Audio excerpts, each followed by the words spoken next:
오늘은 성도의 시간 5번째 주제, 성도의 연약함이라는 주제로 말씀을 나누려고 하는데요. 우리가 지난주에 성도의 감사 이렇게 말씀을 나눴죠. 그리고 그 전에는 성도의 사랑이라는 또 말씀을 나누기도 했습니다. 고난, 또 인생, 사랑, 또 감사, 그리고 오늘은 연약함에 대한 말씀을 나누고자 합니다. 특별히 광고 말씀, 특별한 광고는 없고요. 다음 12월 달, 또 저희가 11월 달까지는 격주로 예배를 드렸습니다. 현장 예배와 비대면 예배를 격주로 했는데 12월 달에는 지금 사실 코로나 상황이 여러분들 잘 아시는 것처럼 좋지가 않기 때문에 12월 상황들을 좀 지켜보고 제가 개별적으로 주일 전에 또 문자를 통해서 안내해 드리겠습니다. 정말 건강 잘 챙기시고요. 또 날씨도 이제 많이 쌀쌀해지고 추워지고 있는데 정말 또 식사도 잘 하시고 몸 잘 챙기셨으면 좋겠습니다.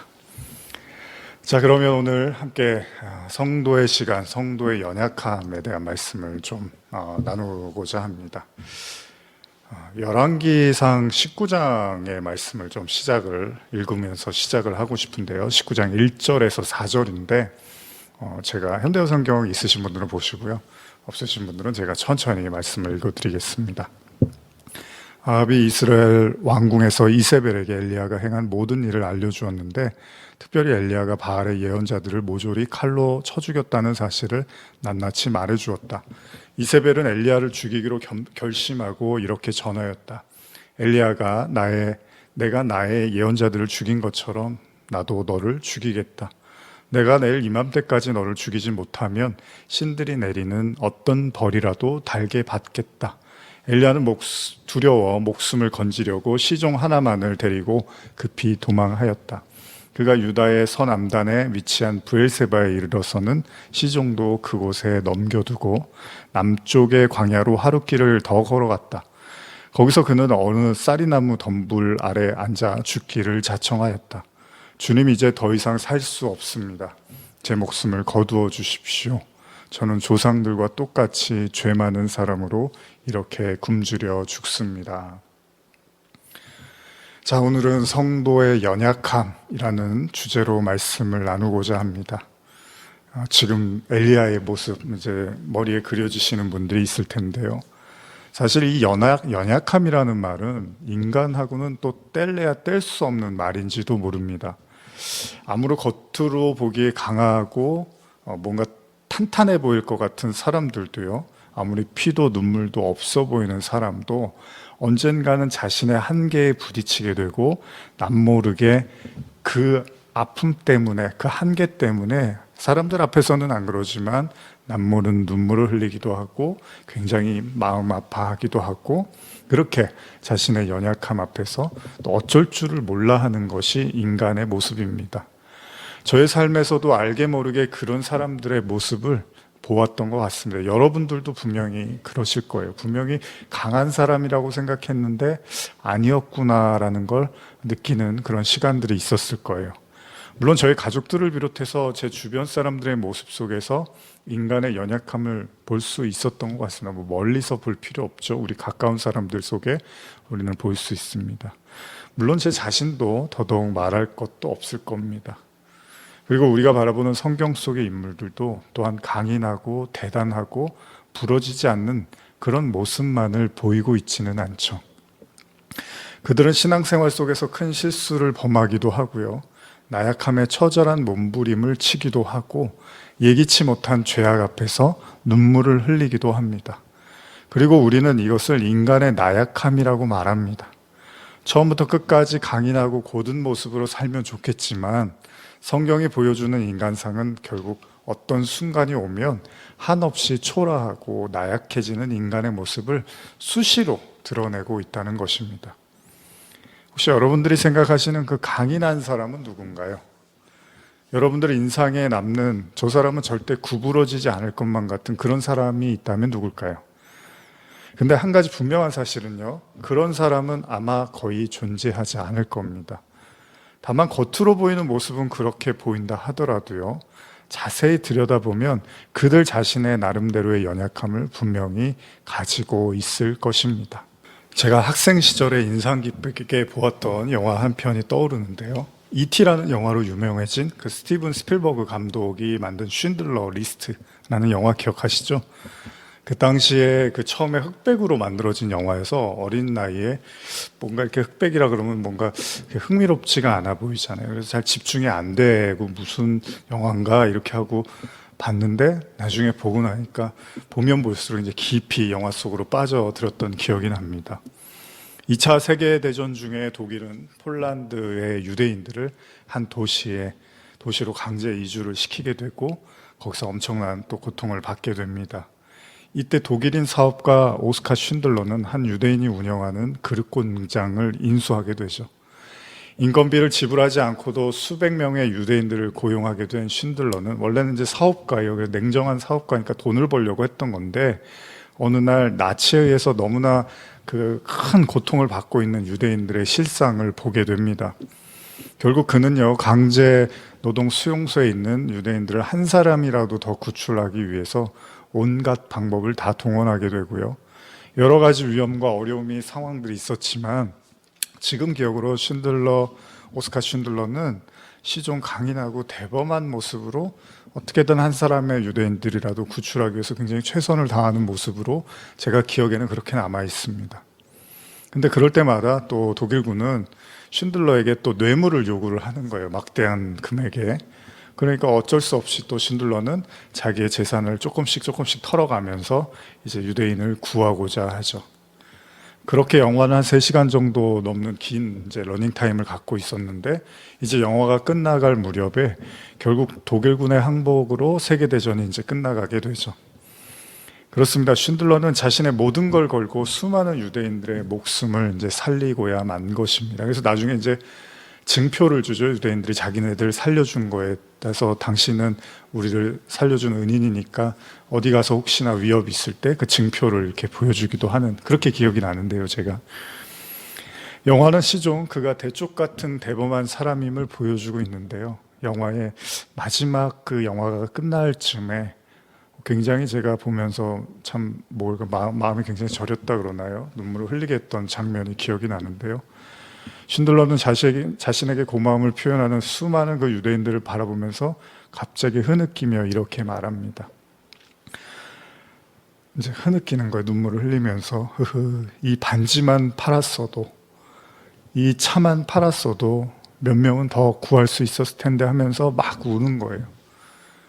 그러니까 무슨 말이냐면 자기의 욕심을 한탄해 하면서 한 명이라도 더 구할 수 있었는데 자기가 조금만 포기하고 조금만 내려놓을 수 있었으면 더 많은 사람을 구했을 수 있는데 라고 하면서 후회의 눈물을 흘리더라는 겁니다.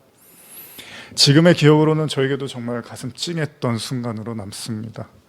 아마도 더욱 그 장면이 인상 깊었던 것은 왠지 모르게 피도 눈물도 없이 강해 보였던, 정말 찔러도 피 한 방울 나지 않을 것 같던 그의 단단한 모습이 마지막 순간에 처절하게 무너지는 걸 보면서 참 복잡한 인간에 대한 마음들을 떠올리게 됐습니다. 그렇습니다. 아무리 강해 보이는 사람도요, 사실 그 이면에는 연약함이 있는 법입니다. 오히려 저는요, 강하다고 말하는 사람일수록 그렇지 않다고 생각을 합니다. 사람들은 보통 강해 보이는 사람들을 선호하는데요. 그리고 그들 자신의 약함을 드러내지 않는 사람을 선호하는 경향이 있는데 어쩌면 우리는 약한 것은 나쁜 것이라는 그런 생각을 하고 있는지도 모릅니다. 그래서 약한 모습을 보이면 성숙하지 못하고 인간답지 못하고 그래서 항상 강하고 곱고 밝은 그런 사람들을 선호하는지도 모릅니다. 그런 의미에서라면 바울이 말한 항상 기뻐하라, 범사에 감사하라, 쉬지 말고 기도하라는 말은 어떤 경우에는 성도에게 족쇄처럼 굉장히 불편한 말이 될 수도 있겠죠.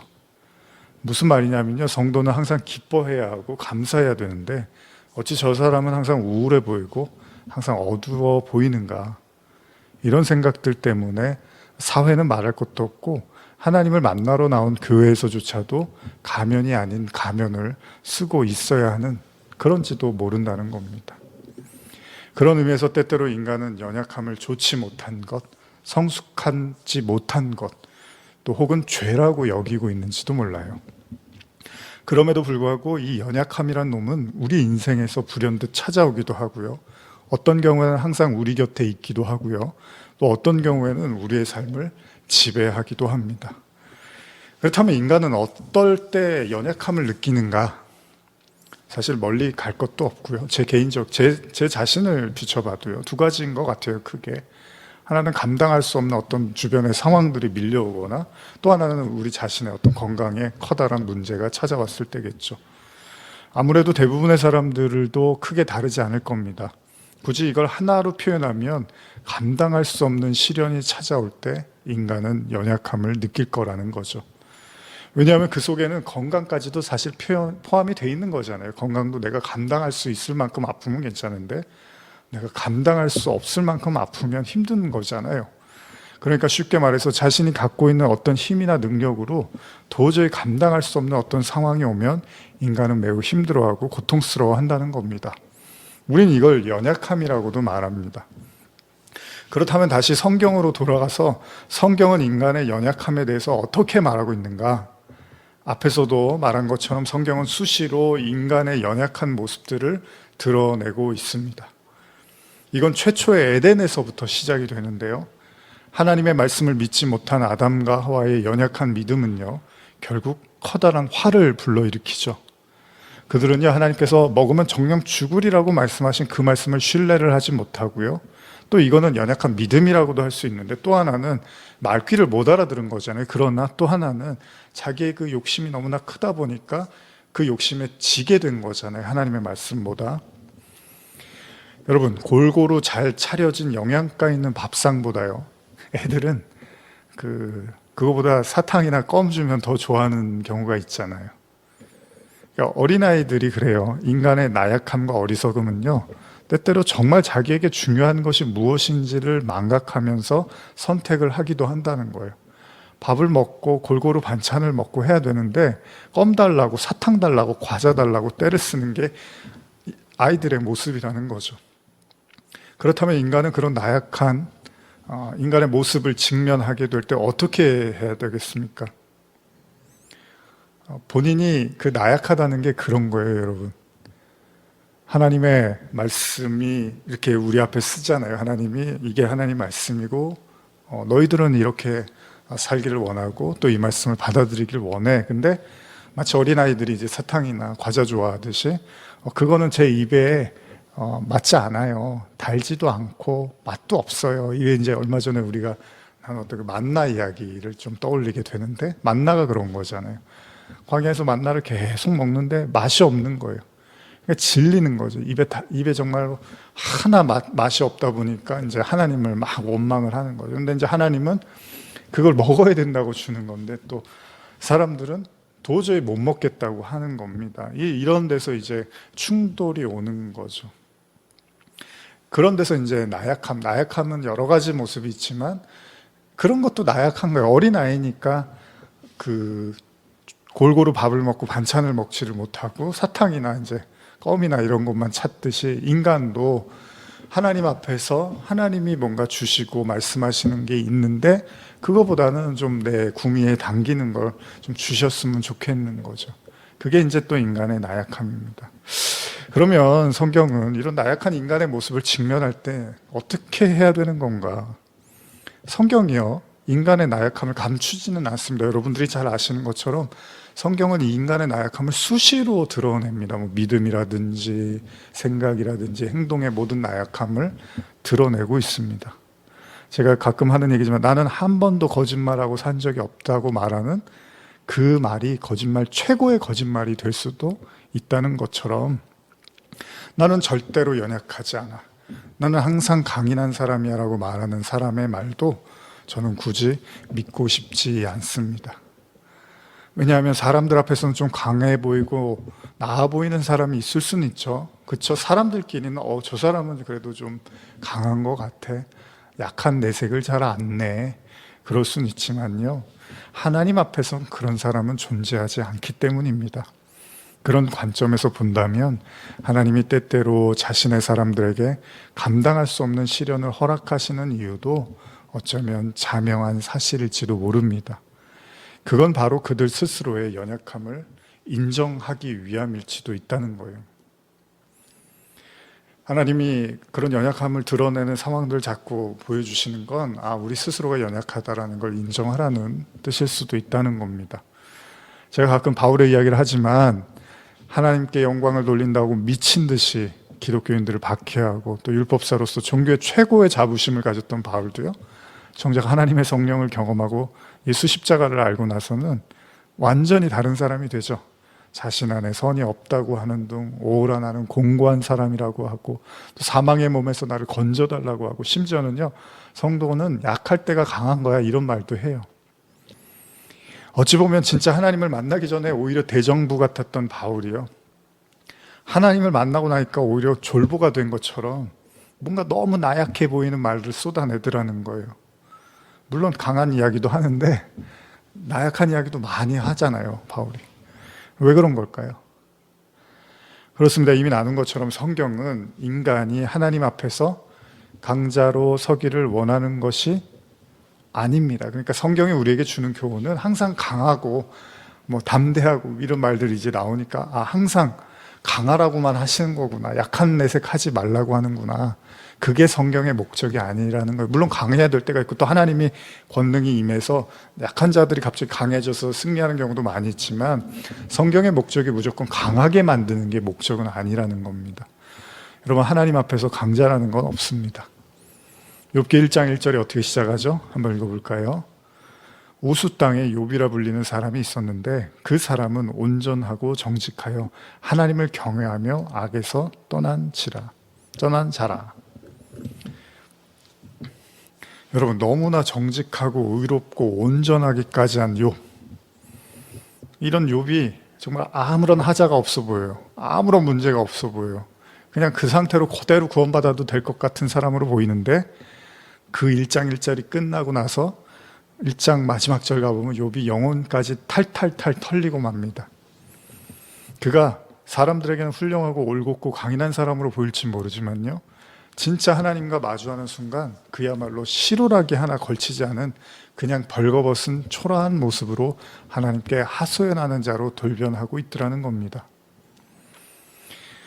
참 재밌죠. 이런 성경 내용들을 보면 하나님 믿으면 더 강해져야 되지 않나, 고다해야 되지 않나, 아주 정말 피도 눈물도 없을 만큼 아주 대범하고 대담해야 되고 담대해야 되지 않나 라고 하는데, 모든 경우가 그렇지는 않다는 겁니다.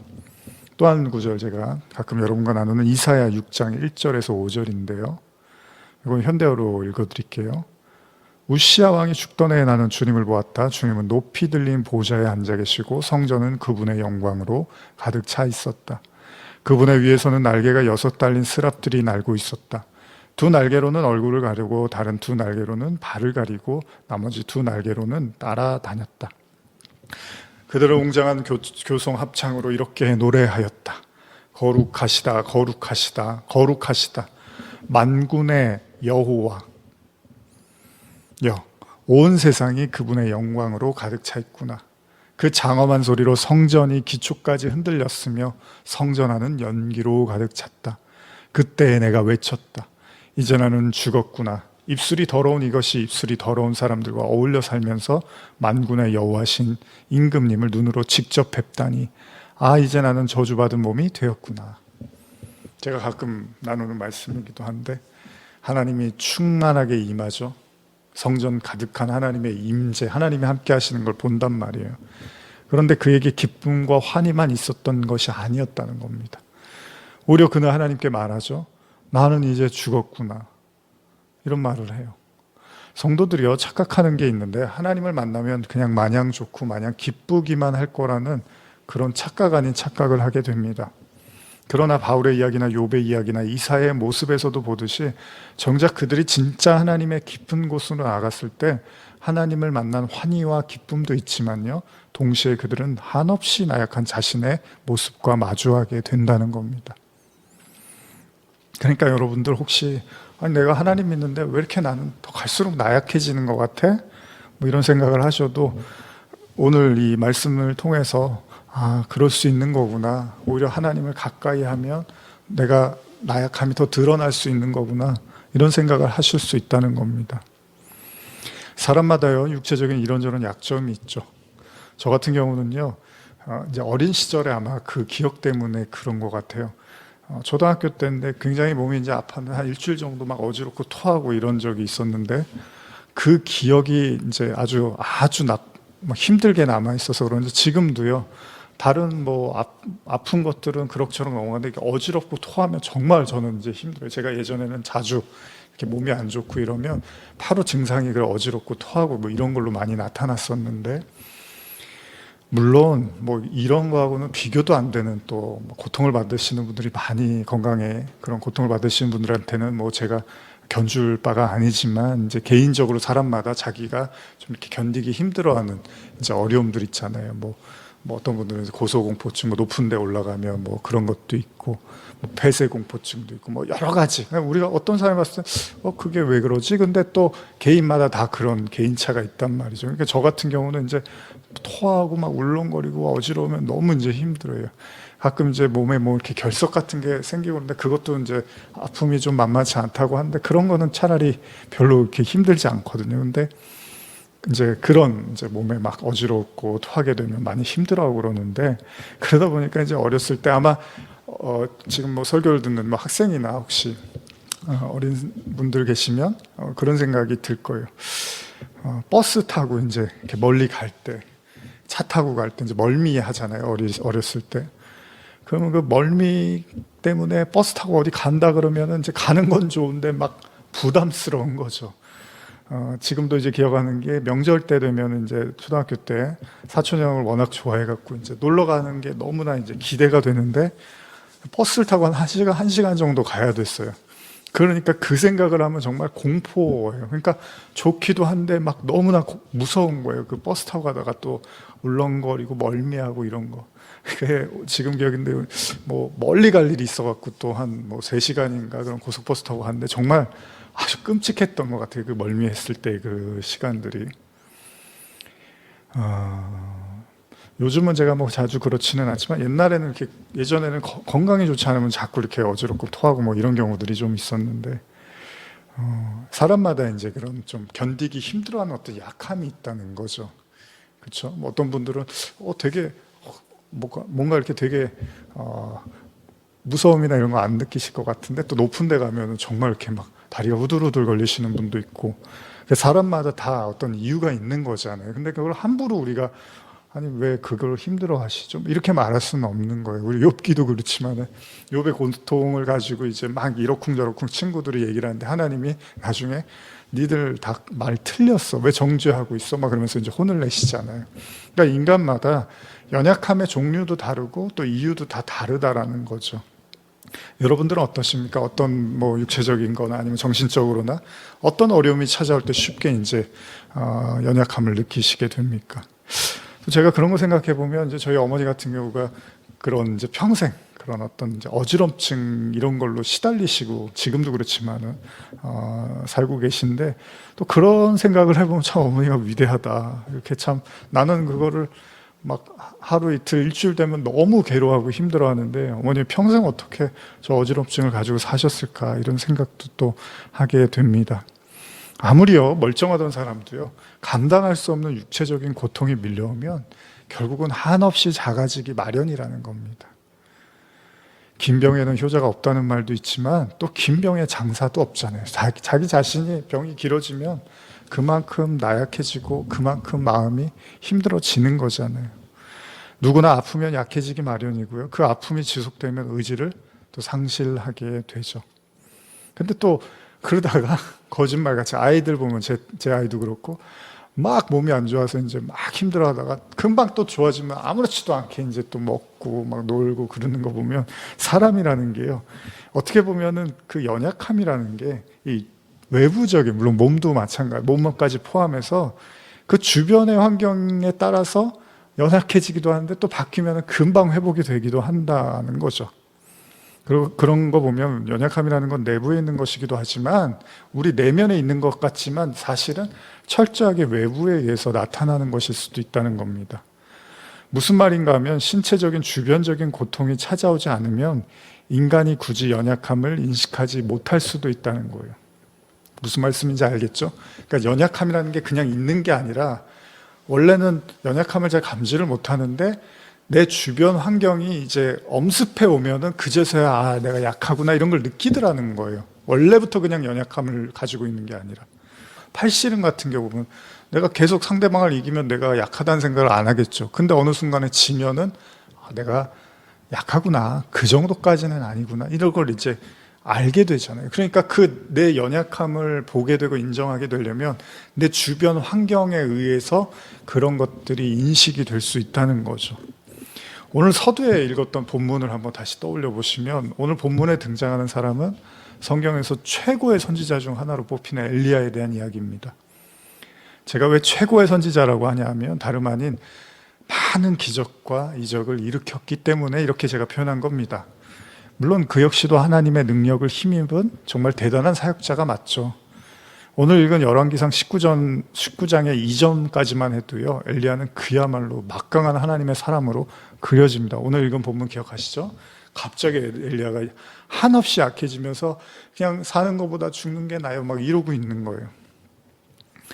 근데 그 전에 어떤 일이 있었냐면요, 하나님은 엘리야라는 선지자를 통해서 이스라엘의 아합 왕에게 가서 비가 내리지 않을 것을 경고를 하게 하십니다. 그리고 진짜로 수년 동안 비가 내리지가 않게 되고요, 그 사이에 엘리야는 하나님의 말씀대로 그릿시냇가에 머물면서 까마귀가 주는 떡과 고기 그리고 시냇물을 마시며 시간을 보내요. 비가 안 오면 기근이 오잖아요. 마실 물도 없는데 하나님이 이제 엘리야는 따로 빼서 이렇게 이제 살펴주시는 거죠. 근데 하나님이 어느 날 나타나서 이제 사르밧에 있는 과부에게 가서 거기에 머무르라는 말씀을 하세요. 그래서 엘리야가 순종하고 갔더니 이제 거기에 한 여인이 있었고 아들과 같이 사는 여인이 있었는데 또 거기서 어떤 일이 일어나냐면 기근 중에서 통에 가루가 떨어지지 않고 병에 기름이 떨어지지 않는 아주 놀라운 이적을 일으키게 됩니다. 여기서 끝나는 게 아니고요, 과부의 아들이 또 병에 죽게 됐는데 그 아들마저 살려내는, 죽은 아들을 살려내는 엄청난 일을 또 일으키게 돼요. 이러기가 쉽지가 않잖아요. 그리고 엘리야는 다시 아합 왕을 만나라는 하나님의 말씀에 순종해서 이제 그리로 가던 중에 갈멜산이라는 곳에서 어떤 일을 벌이냐면 이제 우상 숭배하는 바알 숭배, 아세라 선지자, 이런 우상 숭배하는 그 선지자들은 약 850명하고 대결을 벌려서 그들을 완전히 초토화를 시킵니다. 다 죽게 돼요. 엄청난 하나님의 이제 능력이 임하는 거죠. 그리고 나서 결국은 이제 비가 내리지 않았던 이스라엘에 하나님이 아합을 통해서 비가 내릴 것을 말씀하시고 결국은 7번, 뭐 기도라기보다는 이제 사환이 7번을 이제 엘리야는 기도하고 있고 사환이 7번을 왔다 갔다 하는데 결국 구름이 몰려오고 이제 진짜 비가 내리게 됩니다. 그러니까 엄청난 사람이에요. 엄청난 선지자. 그래서 엘리야가 그 하나님의 능력에 취해서 정말로 아무도 건드릴 수 없는 천하무적 같은 모습을 보이는데 이걸 한번 현대어로 제가 읽어드릴게요. 열왕기상 18장 44절 46절인데요. 시종이 7번째 다녀와서 아뢰었다. 바다 끝에서 손바닥만한 구름 한 조각이 떠올랐습니다. 그러자 엘리야가 이렇게 시켰다. 너는 아합 왕에게 가서 비가 쏟아져 길이 막히기 전에 마차를 타고 왕궁으로 돌아가시라고 일러라. 그러나 이미 폭풍이 일고 온 하늘에 먹구름이 덮이면서 세찬 소나기가 쏟아져 내렸다.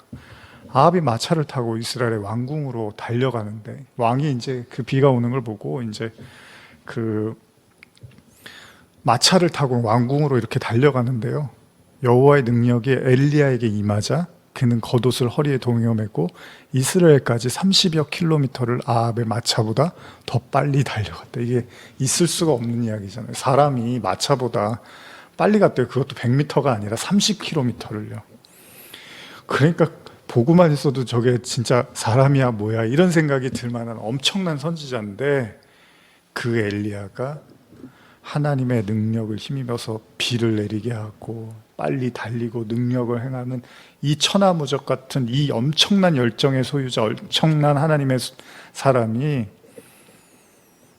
야 진짜 하나님 믿으면은 엘리야처럼 이렇게 막강할 수 있구나, 정말 초인적인 힘을 발휘할 수 있구나라는 생각을 정말 들게도 만드는 이 엘리야가 그 성경을 한 장만 넘어가니까 전혀 딴 사람이 돼 있다라는 거예요. 참 성경은 가끔 이런 걸 우리에게 참 당혹스럽게 하는 것 같아요. 뭐 제자들도 예수님 따라다니면서 예수님 기적도 하시고 놀라운 일도 행하시니까 세상 임금으로 예수님 되셔갖고 우리가 예수님 옆에서 아주 호요식하면서 힘과 권세 누리면서 잘 살겠구나 했는데 갑자기 뭐라 그래요? 내가 십자가 지러 간다 그러죠. 성경을 이렇게 뭔가 뒤통수로 팍 치는 것 같아요. 여기까지 엘리야를 보면은 뭐 이제 다 끝난 얘기예요. 이제 엘리야는 가는 데마다 뭐 그냥 기적의 사람이고 하나님의 능력의 사람인데 그 한 장만 넘기고 나니까 오늘의 본문이 등장하더라는 겁니다. 다시 한번 제가 이 성경을 읽어드릴게요. 열왕기상 19장 1절에서 4절. 한번 성경 읽으신 분들, 있으신 분들 같이 한번 찾아보셔도 좋을 것 같습니다. 개역 개정입니다. 아합이 엘리야가 행한 그 모든 일과 그가 어떻게 모든 선지자를 칼로 죽였는지를 이세벨에게 말하니 이세벨이 사신을 엘리야에게 보내어 이르되 내가 내일 이맘때에는 반드시 내 생명을 저 사람들 중 한 사람의 생명과 같게 하리라. 그렇게 하지 아니하면 신들이 내게 벌 위에 벌을 내림이 마땅한지라. 그가 이 형편을 보고 일어나 자기의 생명을 위해 도망하여 유다에 속한 브엘세바에 이르러 자기의 사환을 그곳에 머물게 하고 자기 자신은 광야로 들어가 하룻길쯤 가서 한 로뎀나무 아래에 앉아서 자기가 죽기를 원하여 이르되 여호와여 넉넉하오니 지금 내 생명을 거두시옵소서. 나는 내 조상들보다 낫지 못하나이다 하고. 그 엄청난 일을 다 겪고 행하고 나서요, 엘리야에게 들려오는 소리가 하나 있었는데 그 아합 왕의 왕비 이세벨이요, 갑자기 이세벨이 이제 우상 숭배를 하는 여인인데 그 바알 선지자들, 아세라 선지자들이 다 죽었다는 소식을 들으니까 얼마나 화가 났겠습니까? 그러니까 내가 이제 내가 엘리야를 죽이지 않으면 내가 정말 무슨 수를 써서라도 내가 엘리야를 죽일 거야라고 이제 그런 얘기가 엘리야의 귀에 들리게 됩니다. 근데 그러면 엘리야가 웃어넘기면 되잖아요. 하나님이 또 도와주실 텐데 뭐 하나님이 여지껏 도와주셨는데 뭐 그까짓 거 하나님이 안 도와주시겠어? 이러면 되는데 엘리야가 갑자기 나를 죽여주세요. 난 이제 너무 힘들어요. 못하겠어요. 이러고 있는 거예요. 나약하기 짝이 없는 인간이 되어버린 겁니다. 엘리야의 연약함이 드러나 버렸어요. 그것도 서서히 드러난 게 아니라 완전히 극단적으로, 완전히 강했던 사람이 완전히 약한 사람으로 추락해버리는 모습으로 말입니다. 바닥이 난 거예요. 이게 성경이 우리에게 보여주고 있는 엘리야의 모습입니다. 한순간에 바닥이 난 거예요. 뭔지는 모르지만 완전히 고갈이 돼버린 거예요. 그러고 나서 한다는 소리가 그냥 나를 죽여주세요 이러고 있는 거예요, 엘리야가. 여러분, 도대체 왜 무엇이 그를 이렇게 무너뜨린 걸까요? 그리고 왜 성경은 우리에게 이런 엘리야의 나약한, 연약한 모습을 보여주시는 걸까요? 우리는 다음 시간에 이 말씀을 계속 이어나가고자 합니다. 특별히 오늘 말씀을 또 들으시고 묵상하시는 가운데 여러분들의 나약한 모습도 괜찮습니다. 뭐 사람은 뭐 강하라고, 항상 웃으라고, 기쁘라고, 감사라고, 물론 사람은 그렇게 또 말을 해야죠. 서로 북돋아주기도 하고 힘을 내라고 그러나 하나님 앞에서까지는 그럴 필요가 없습니다. 여러분들이 아픔은 아픈 대로, 여러분들이 연약함은 연약한 대로 하나님 앞에는 있는 모습 그대로 나아가시기 바랍니다. 하나님은 연약한 것을 나무라시는 분이 아니라 오히려 연약하기 때문에 나에게 나아오라고 말씀하시는 분이십니다. 그런 의미에서 우리 마지막으로 찬양, 아까 부르던 하나님께로 더 가까이, 이 찬양을 저하고 부르시면서 오늘은 바로 그냥 찬양 부르고 축도로 마치고 싶습니다. 하나님께로 더 가까이. 이번 이제 11월을 마무리하면서 이제 12월을 바라보면서 우리가 할 수 있는 게 뭘까요? 하나님께로 더 가까이 나가는 것입니다.